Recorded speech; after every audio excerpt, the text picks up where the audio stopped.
নমস্কার বন্ধুরা, কেমন আছো তোমরা? আশা করি ভালো আছো। তো আজকে আমার সকালটা কিভাবে শুরু হলো তোমাদের সাথে শেয়ার করছি। সকালে উঠে বাসি ঘর বাড়িগুলো ঝাড় দিয়ে নিয়ে চলে এলাম একটু ছাদে, কয়েকটা কাপড় চোপড় কেচে ধুয়ে দিচ্ছি। আসলে শীতের সকালে তাড়াহুড়ো করে সকাল সকাল যদি কাপড় চোপড়গুলো কাচা যায় শুকিয়ে যায়, কারণ এখন শীতের দিনে রোদের তাপকে ধরা বড় কঠিন। দেখতে দেখতে রোদ চলে যায়, কাপড় চোপড় শুকাতে চায় না। আর ছাদে আমার কাপড়গুলো কাচার এটাই উদ্দেশ্য যে এখান থেকে কেচে আমি মেলে দিতে পারি। আমি সহজে কাজটা সহজ করার জন্য আমি তাড়াতাড়ি করে ছাদে চলে আসি এবং এখানে কাপড় চোপড় আমি বেশি কাচি। তো আমার কাপড় চোপড়গুলো খুব তাড়াতাড়ি শুকিয়ে যাবে, এই জন্য আমি সকাল সকাল কাপড় চোপড়গুলো কেচে দিলাম। আর দেখো, ছাদে আমার এই গন্ধকালের গাছটার ফুলগুলো তোমাদেরকে দেখাচ্ছি। আমি কোনোদিন দেখিনি, ফুলগুলো দেখতে খুবই সুন্দর। চলে এলাম একটু বাড়ির নিচে, গাছে কয়েকটা ধুন্দল ধরে আছে, ভাবলাম যে চান করার আগে এই কয়েকটা পেরে আমি ঘরে নিয়ে যাই, একটু ভাজি করব। তো অনেক উঁচাতে ধরেছে, কয়েকটা লাঠি দিয়ে পেরে নিলাম, বেশ কতগুলো হয়ে গেল ভাজা করবার জন্য। রান্নাটা তাড়াতাড়ি কমপ্লিট করে ফেলেছি।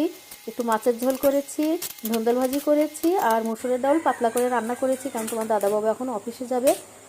একটু দেরি হয়ে গেল, খুব তাড়াতাড়ি করছে। আসলে শীতের সকালে বেলাটা ধরা খুবই কঠিন, দেখতে দেখতে 8টা বেজে যায়। তো যাই হোক, খুব তাড়াতাড়ি করে রান্নাটা কভার করে ফেলেছি। আর আসলে আমার খারাপ ভালো লাগুক যেটাই লাগুক, এটা আমার অভ্যাসের মধ্যে পড়ে গেছে। আর এভাবে করতে করতে আসলে অভ্যস্ত হয়ে গেছি। ঘড়ির কাঁটা দেখি আর আমি তার সঙ্গে যুদ্ধ করেই এই কাজটা করি, কারণ এটা আমার ডিউটির মধ্যে পড়ে গেছে। এটা করতেই হবে, এটা আমার কর্তব্য, এটা আমার একটা দায়িত্ব, আমি সেটা পালন করি সকালে উঠে, এটি আমার প্রধান দায়িত্ব।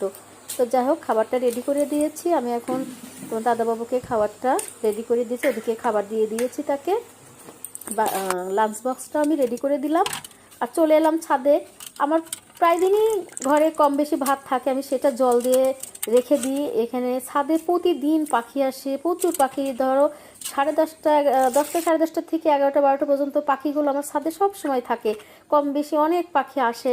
তো আমি এই ভাতগুলো এখানে মাঝে মাঝে দিয়ে রাখি, ওরা এসে খায়, একটু জলও দিয়ে রাখি, ওরা এসে খায়। আসলে পশু পাখিকে ভালোবাসলে মনের মধ্যে ভালো লাগে। শুধু পশু পাখি না, মানুষকেও ভালোবাসতে হবে আমাদের। এটা প্রতিটা ধর্মেই আছে, সবাইকে ভালোবাসতে হবে, সহানুভূতি থাকতে হবে।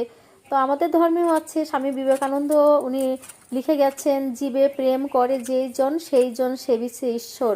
আসলে আমরা কয়জনই পশু পাখি বলো মানুষকে বলো কতটা ভালোবাসতে পারি?